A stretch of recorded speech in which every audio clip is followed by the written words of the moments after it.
Welcome to another episode of Better Business, Better Life. Today I'm joined by Gary Walker, who is a behavioural change specialist and is also very much focused on sustainability.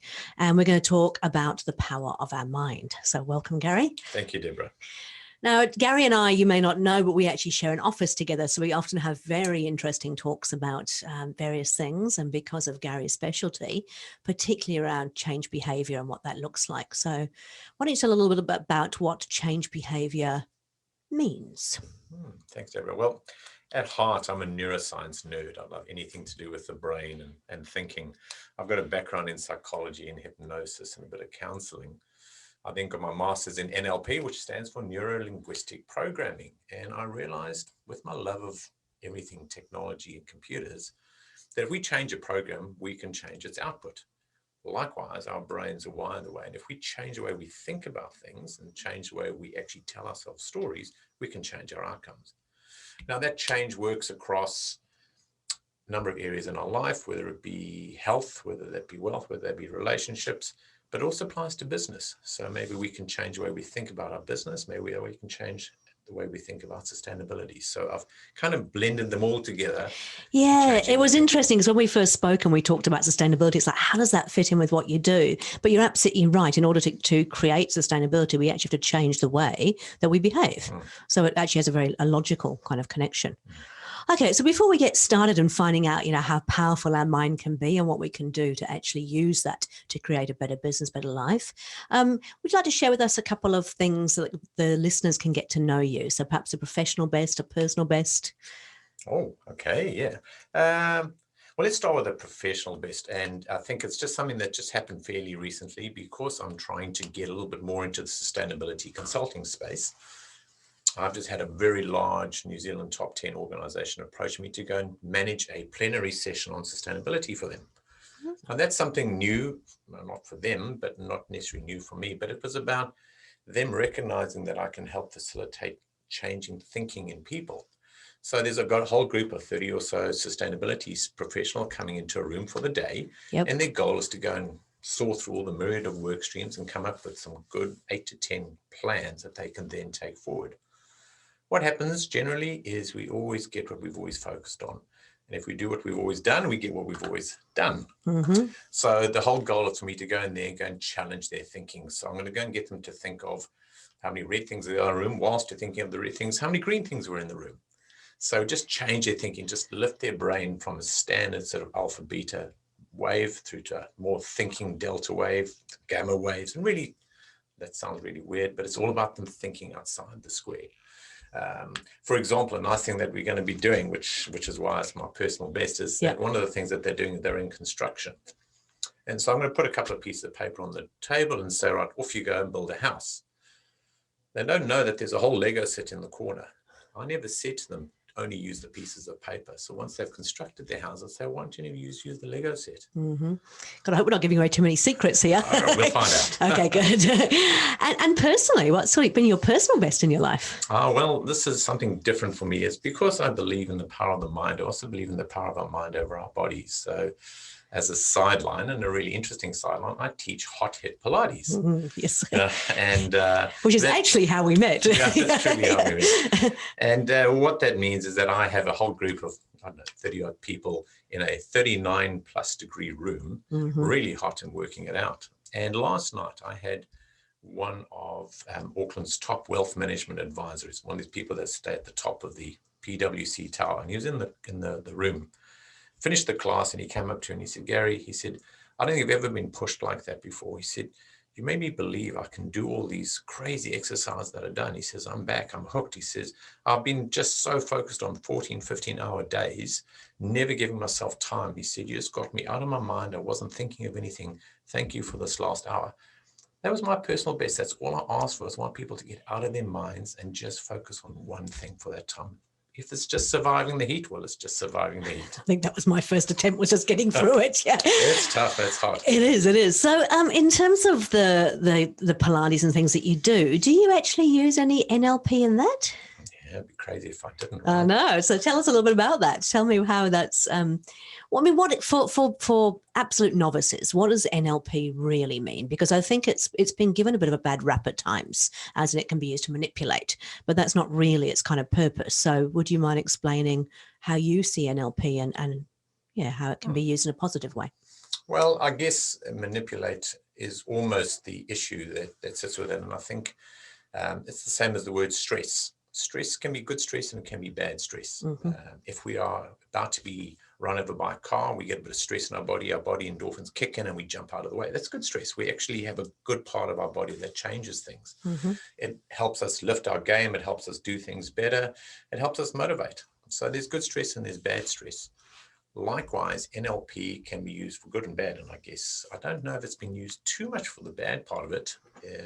However, NLP stands for Neuro-Linguistic Programming. And so neuro being the power of our brain and how we think and what we tell ourselves, our own stories.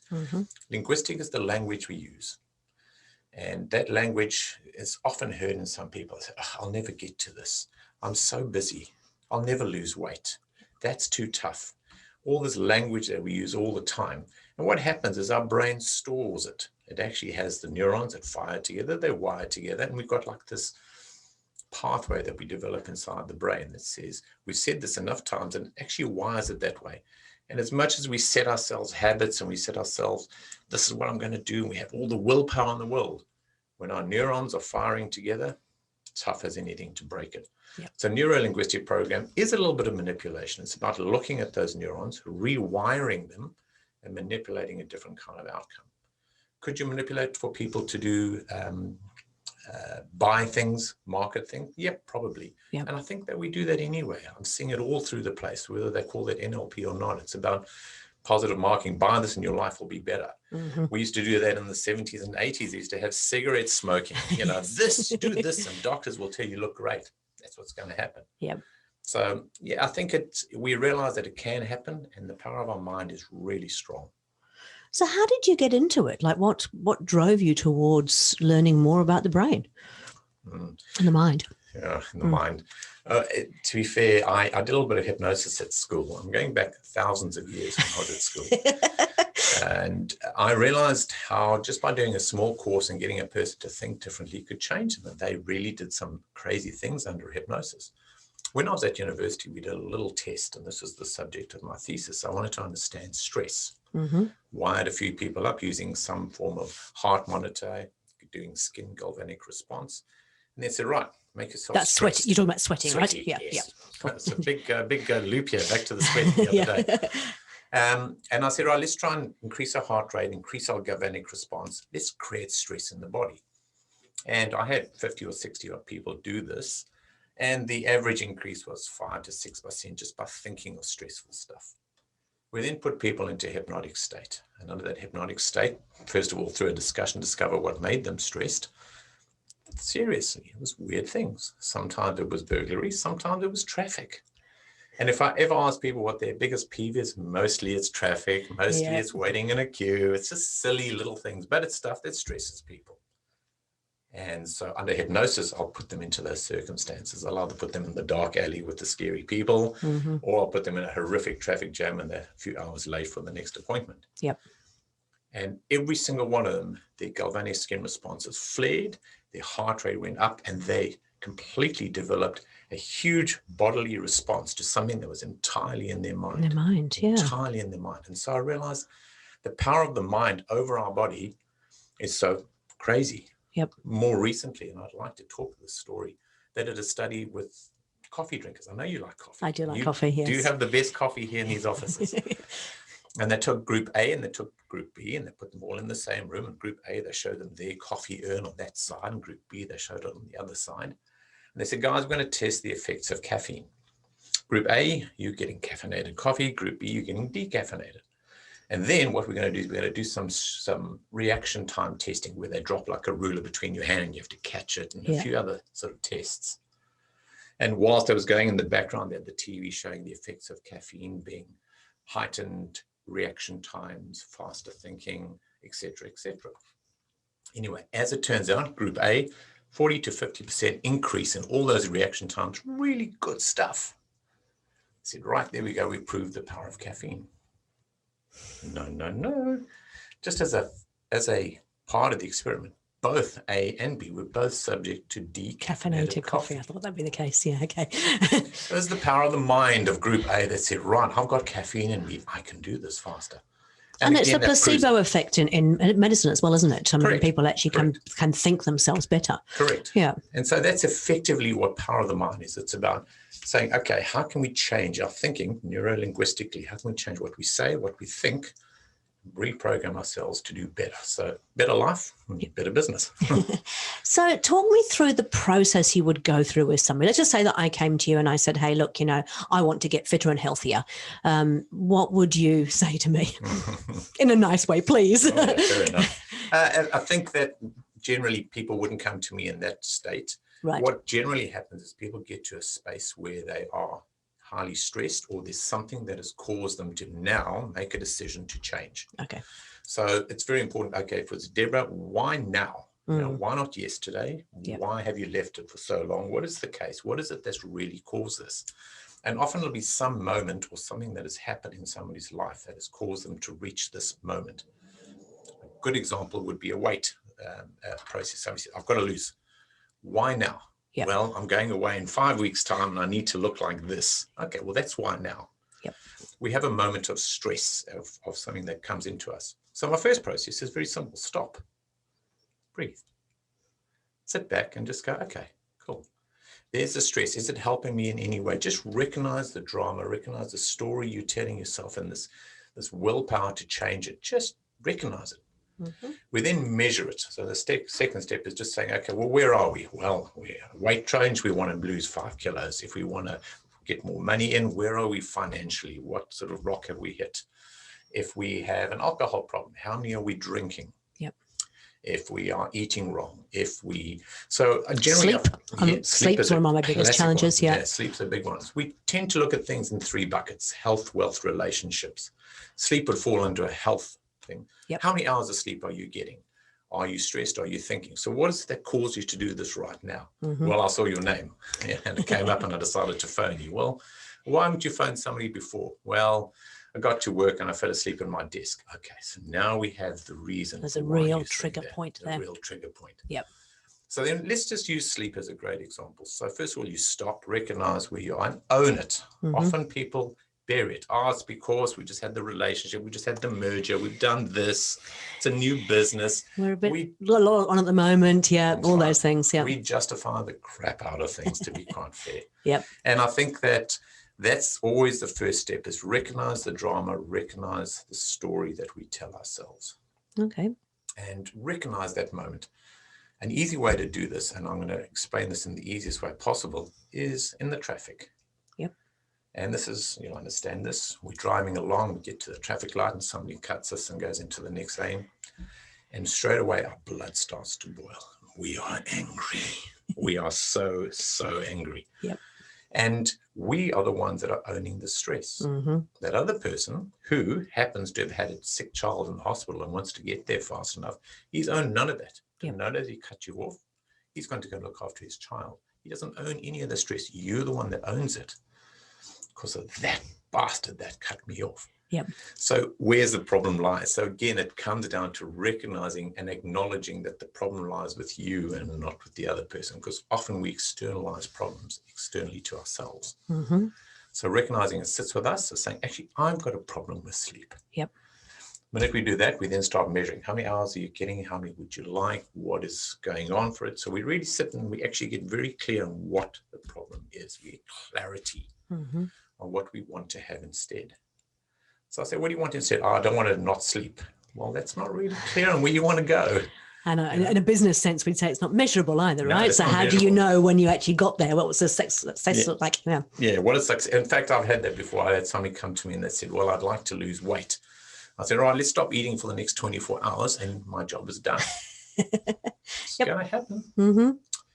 company, I want to be wealthier. Here we go. Here's $5. You've succeeded your goal. So not only does it need to be measurable, it needs to be applicable in those circumstances. So what does that sleep look like for you? What is it that you want? What the outcome? What is the direction we need to go? From there, we get clarity on where we need to go. So we stopped. We've acknowledged what we have. We've decided that we need to change. We now know where we need to go. The next step is putting into place some form of habit or some form of system. Now, I know you do the EOS systems. It's about putting in good systems in place to track what we need to do. And often I see this in NLP. So many times we put in 100 things, whereas really we should be focusing on 2 to 3 things at one time. We don't multitask. We'd love to believe we multitask, but we don't. And less is more, right? Yeah, less is more. And even if we decide there's 20 things that we need to do, we'll just focus on 3 for the first week. It's small wins constantly. There's the goal, small wins constantly. And so we put into place a system that helps you recognize when you're doing those dramas, to set back from the drama. So if you're in the traffic and you just started to swear at this person, you go, oh, look at me owning this, and you change it. You straight away, you start learning to change it. And you might tick it off. Hey, I had one circumstance today that I changed my mind. Another drama happens. We tend to use what's called the reticular activating system, which is where most of the problems come from in the first place. It's a part of the brain which is designed to help us filter and focus on things very quickly.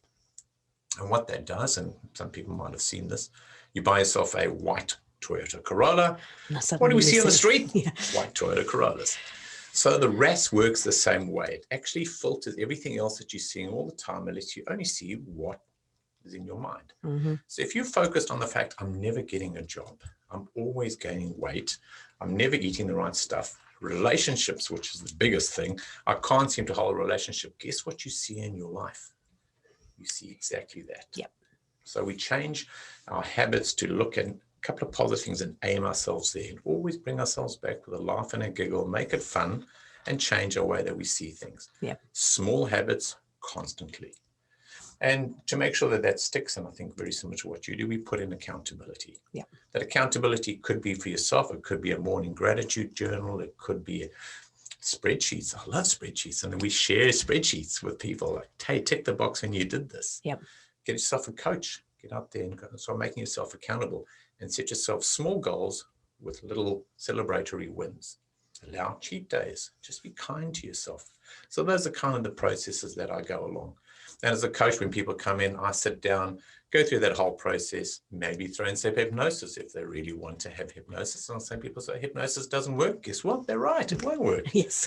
And I basically, you have to deliver what people think in their own mind will work, because that's the way they've always gone. Remember what we've always done, we've always gone.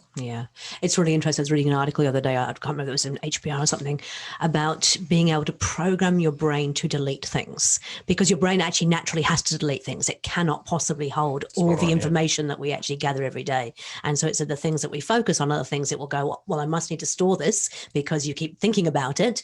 So how do you actually kind of press that delete button on things that are unimportant as opposed to things that are important? So we actually don't delete it. They'll always be there. But what we do is we rewire. So instead of our neural path going there and saying, and a great example, here's a great example for weight loss, actually. My most recent client, biggest issue. What's your biggest issue? Oh, sweets and ice cream. Okay, that's understandable. That's what happens. So how does that happen? Do you go out for ice cream, or, oh no, just like the lollies in the fridge and in the cupboard? Okay. So when you buy those lollies, in the supermarket. Okay, so here we go. Let's go backwards a little bit. So now we've got a neural path that says, go to shops, walk down aisles. Oh, those sweets are on special. Let's buy those. They sit in the cupboard. We go home. Our willpower is no longer strong anymore, and we grab into them. How about we stop it right at the source? When we're walking down the aisle and we see those exact sweets, we turn around and we go, We recognize ourselves, we stop. We laugh. I would have bought those. And we walk on. Now, when willpower is at its worst, we're tired, because often that's what happens. We set up ideas and plans in willpower. Willpower is great. But when we're tired, when we're a little bit stressed, when other things are happening, willpower falls outside and we go to easy. We go to easy comfort in some form. If those sweets were there, we would grab them. If they're not, we say, I'll go and jump in the car, it won't be far.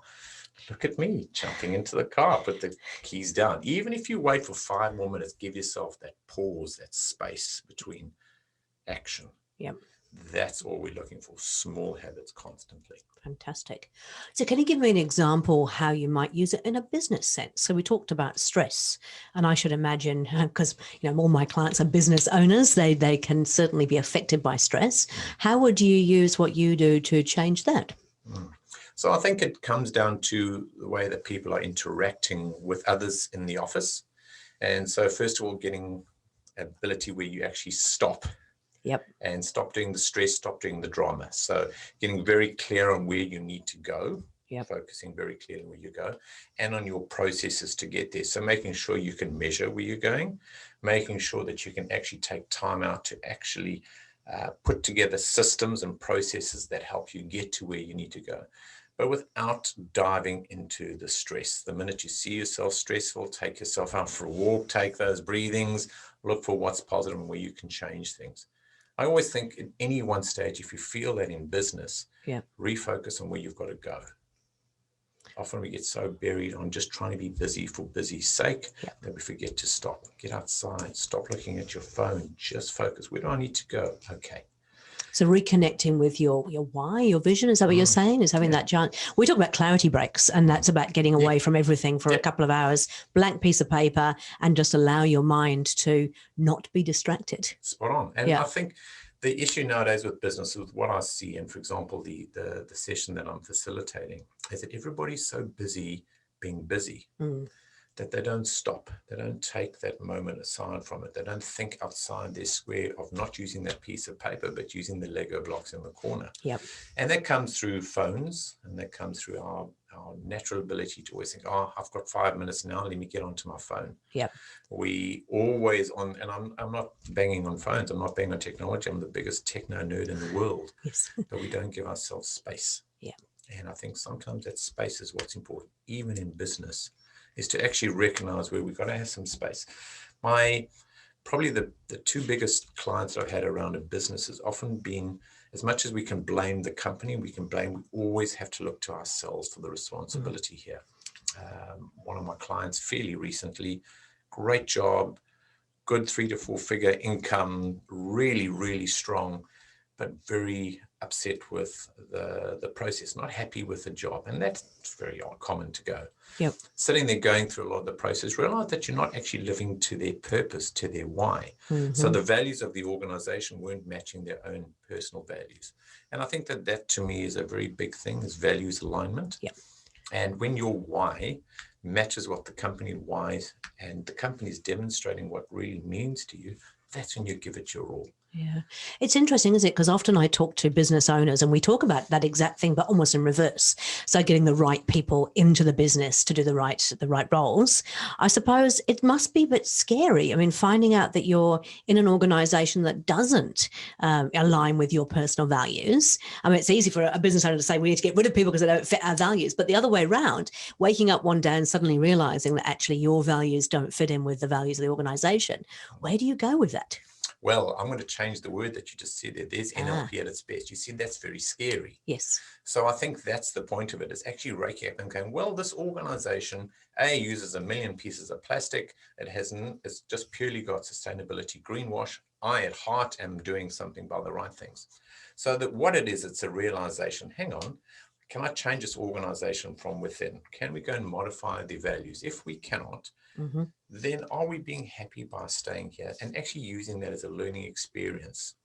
Now, does it mean that maybe we need to go out there and go and dive into a different role, lose some money? Well, that's the point. Aren't we going to be happy in our lives? Yep. We always say to ourselves, when I do this, I'll be happy. Our goal is actually to wake up every day and be happy. Yep. It's not about later. It's not when it's now. Yeah. And I think that we need to make that present moment as happy as we can. Sure, there's going to be financial stress. Sure, there's going to be changes. I moved out of a corporate role. I decided I didn't want to work 40 hours a week. Yep. I decided where I wanted to go. Did I have to change things? Did I have to change some of my expenses? Yep. But I decided to put de-stress and no stress in my life as the forefront of when I wake up in the morning. If something is stressing me, I'll move away from it or try and change the circumstances around that. rather than fighting the fight and being unhappy. Our journey is more important than anything else. Yeah. And I think also people might worry that, yes, they're going to take a salary cut or not have the same level of income. And maybe for a period of time, they may not. But I always believe if you're doing what you love, then everything else around you kind of falls into place and you get what you need, what you want. Yeah. Especially if you focus on what you'd like to have in your life. Yep. And I think if you do focus on that, and sure, there will be some changes, but that's part of our learning. Otherwise, what we're doing, we're going to work every single day for 20 years and complaining every single day for 20 years. Well, yeah.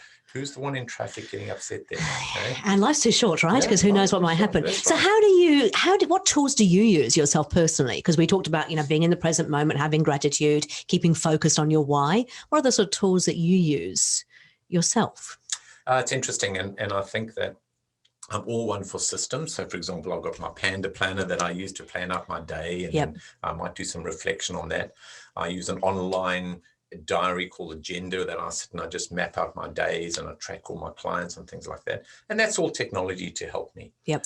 But to be fair, the biggest thing that I use is I recognize my moments. Yep. I recognize when I'm getting in any way stressed, happy, excited, whatever the case may be. Yep. And I go, oh, okay, I smile. And I'm trying to be of service constantly. So those are the tools I do. Is how can I be of service at this moment? Yep. And I find that as a minute that I stop thinking about me and start thinking about those around me, that's my tool, to be fair. That's really all it comes down to. Would I lose a couple of things? Yep. And is that okay? Yep, it's actually okay in the big scheme of things. Lots of people are living a very terrible life right now with COVID and with money and with health. I think we can only affect what we can affect around us, and who are we to think anything different? So yeah, I do use a bit of technology. I do a little bit of spreadsheets. I do use a little bit of accountability tools. I keep a diary, but I'm not consistent on it. I do it when it feels right. I try and plan my week. I always think it's important to know where we're going and try and deliver to what I can on those things. And I think it's about our journey. It's going to go back to that space. Meditate occasionally. I'm not the best meditator in the world. Okay. It's funny, as meditation is one of those things that's always eluded me in terms of I tried so hard, and then look at that language, tried so hard to meditate. And I actually realized that not one size fits all. Meditation is not the way that we often see it, which is people sitting there with crossed legs and umming and ahhing or omming or whatever they do. And I realized that my meditation is actually about getting out into nature and without technology. And so therefore I'm just present in that current moment without thinking about anything else. And that's a form of meditation, isn't it? Absolutely. And I think just stopping and I don't want to say hug a tree, but stopping next to the trees and just breathing, but being in the moment of breathing for that moment, smelling the woods, being outside in nature, just being in the present moment, that is meditation. You can even sit at your desk and actually notice the fabric of the chair, of the table. You can just for a second let your mind stop being busy. It's the power of our mind has over our body will stress our body. So likewise, we need to change things in our mind. We need to just sit and just stop them. That's why I say the first session is stop. Yeah. So let's recap those steps. So the first one is stop. So stop. Yep. Then we measure where we are. Are we okay? Are we happy? Where are we? Are we good with where we are? We look at our health, wealth, and relationships. Are we happy with all those areas? Yep. We measure that. Mm-hmm. If any of them are a no, there's something that we need to change. Where do we need to go with this? Is it a relationship we need to change? Is it a job we need to change? Is it health that I need to change, do something differently? Yep. Once we do that, we put in systems in place to change those. Now, where we can go with dieting, where we can go with relationship advice, where we can go with things. I think we innately know what we need to do. Yeah. Focus on very few things that we can change every single day. Set yourself mini challenges, 1 or 2 day, 1 or 2 week challenges. Just focusing there. Hold yourself accountable, either directly or through somebody else. And most importantly, enjoy your journey. Stop getting stressed. Stop the drama.